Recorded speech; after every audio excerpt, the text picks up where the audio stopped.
여러분 안녕하세요. 지금부터 진중권의 퍼스펙티브에 관해서 말씀드리겠습니다.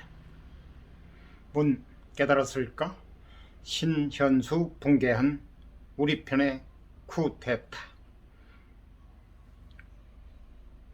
진중권의 퍼스펙티브. 사태는 봉합했지만 대통령 패싱한 농단 세력은 그대로 남아 윤석열 사태 책임으로 추미애 경질한 대통령만 실없는 사람 돼. 기관장을 우리 편 만들어 정의를 사유화하는 게 이 정권의 DNA. 블랙리스트, 사법농단, 국정농단, 탄핵된 정권과 뭐가 다른가? 왜 우리 편에 서지 않느냐? 박범계 법무부 장관이 신현수 민정수석에게 이렇게 말했단다. 정의의 여신 디케는 편을 가리지 않으려 제 눈을 가리는데 정의를 담당하는 부서의 장관이 편 가르는 것으로 임기를 시작한다. 이 나라에선 정의를 무너뜨리는 것이 법무부의 사명이 되어버렸다. 이 나라를 누가 통치하는가? 인사의 기준도 우리 편이었다. 책임을 물어야 할 서울중앙지검장은 임했다. 검찰총장 시키겠다는 얘기다. 1인 우역으로 검찰총장을 음해했던 이는 남부지검장으로 영전했다. 나라의 중요 사건을 담당하는 두 부서를 모두 장악한 것이다. 반면 억울한 누명을 쓴 이는 복귀하지 못했다. 이쯤 되면 대통령의 생각이 무엇인지 알 수가 없다. 추미애 전 장관을 경질했을 때만 해도 뭔가 바뀔 것이라는 기대가 있었다. 실제로 대통령은 자신의 징계를 제거했던 윤석열 총장을 우리 정부의 검찰총장이라 부르기까지 했다. 그런데 후임 장관이 곧바로 추미애 시즌2를 연출한다. 대통령만 바보가 된 셈이다. 실제로 검찰 인사안이 대통령 제가 없이 발표됐다는 보도가 있었다. 민정수석이 그 책임을 물어 법무부 장관의 감찰을 요구했으나 거절당했다는 소리도 들린다. 청와대에서는 이를 부인하나 대통령의 제거가 이루어진 과정에 대선 입을 다물고 있다. 보고되는 과정과 제거 과정은 통치 행위로 봐야 한다. 인사안이 제거 없이 발표된 게 사실인 모양이다. 그게 통치 행위였단다. 여기서 우리는 한 가지 심각한 의문을 갖게 된다. 이 나라는 누가 통치하는 것일까? 대통령을 건너뛰고 인사안을 발표하는 것은 대체 누구의 통치 행위일까? 조국은 가계무샤인가? 장관이 말한 우리 편은 누구일까? 조국 나인. 그동안 검찰에 관련된 일은 현직이 아닌 전직 장관이 지하다시피 했다. 법사위에 부진한 강성 의원들의 검찰 해체 공작도 그와 조율된 느낌이다. 전 장관의 수사 지휘권 발동 시에도 법무부 문안이 조국 나인을 통해 밖으로 센 바 있다. 전직 장관이 SNS로 검찰 해체를 독려하고 당 전체가 그의 춤에 장단을 맞춘다.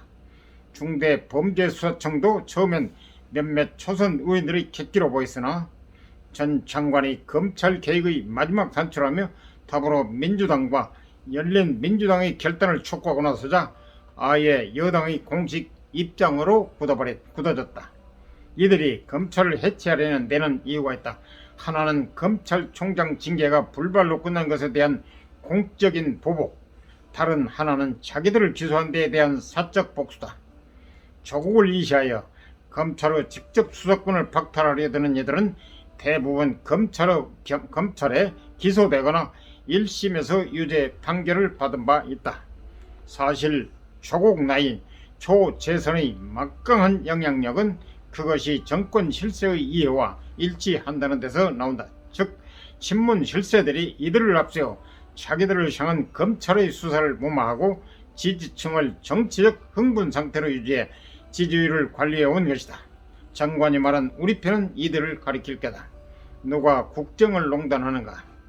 민정수석이 사의를 표명한 게 그저 자기 개인을 따돌린 것에 대한 항의는 아니었을 게다.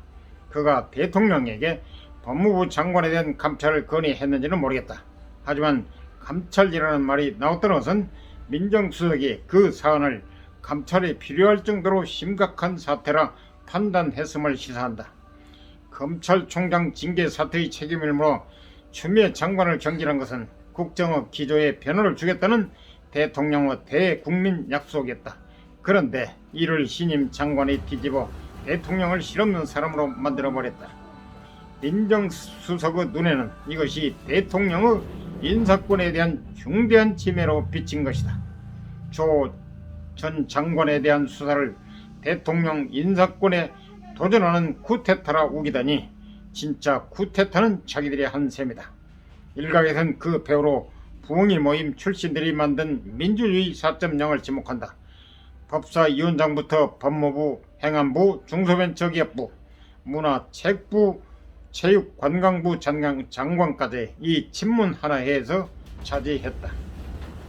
문제는 대통령이다. 법무부 장관이 들고 온 인산이 추미애 시즌 2라는 것을 몰랐을 리 없다. 그런데도 그 안을 추인해줬다. 대통령이 이들 친문 하나의 세력에 끌려다닌다는 얘기다. 우리 인이 하고 싶은 대로 다 하라고 하더니 정작 하고 싶은 대로 다 하는 이들은 따로 있나 보다. 문제는 대통령 자신이다. 그들은 늘 하던 버릇대로 했을 게다. 어차피 대통령도 그들과 별로 다르지 않다. 최순실의 뜻이 곧 박근혜의 뜻이 아니던가. 내 뜻이 어차피 대통령의 뜻이니 대통령은 이심전심으로 건너뛰어도 된다고 가볍게 생각한 것이고, 신 수석은 그것을 용납할 수 없는 국정농단으로 본 것이리라. 신 수석이 복귀하면서 대통령의 거취를 일임한 것은 그의 결단을 촉구한 것이라 할 수 있다. 국정 운영을 정상화할 것인지 앞으로도 이들의 국정농단을 방관할 것인지 결정하라는 얘기다. 대통령은 아직 결단을 내리지 못했다. 아니, 그 결단조차 대통령이 내리는 것인지 의심스럽다.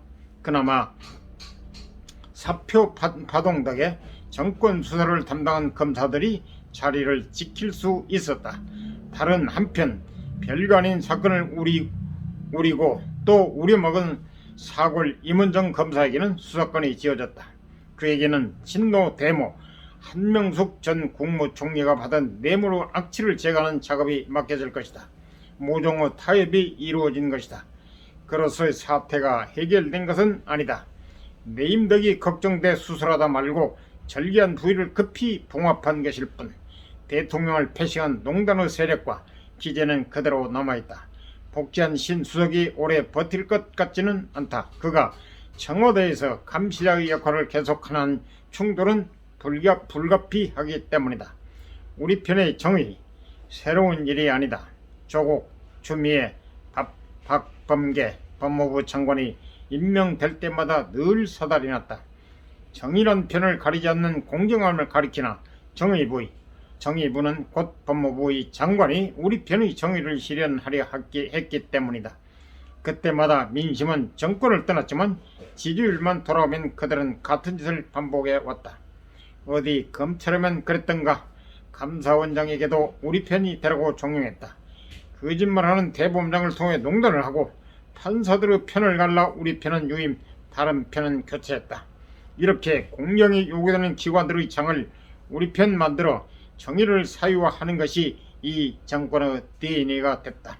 이 정권의 남다름은 우리 편의 정의를 아예 신념화했다는 데 있다. 그들에겐 그게 나쁘다는 인식 자체가 없다. 정치를 전쟁으로, 즉 적과 나를 가르는 행위로 보기 때문이다. 전쟁터의 정의는 공정이 아니라 승리. 그래서 정의를 담당하는 기관의 장들까지 편 가르기를 하는 것이다. 내가 하면 착한 농단, 남이 하면 나쁜 농단. 이것이 우리 편의 정의다. 정의의 사유화는 비리를 감추고 특권을 지키는 데 필요한 것.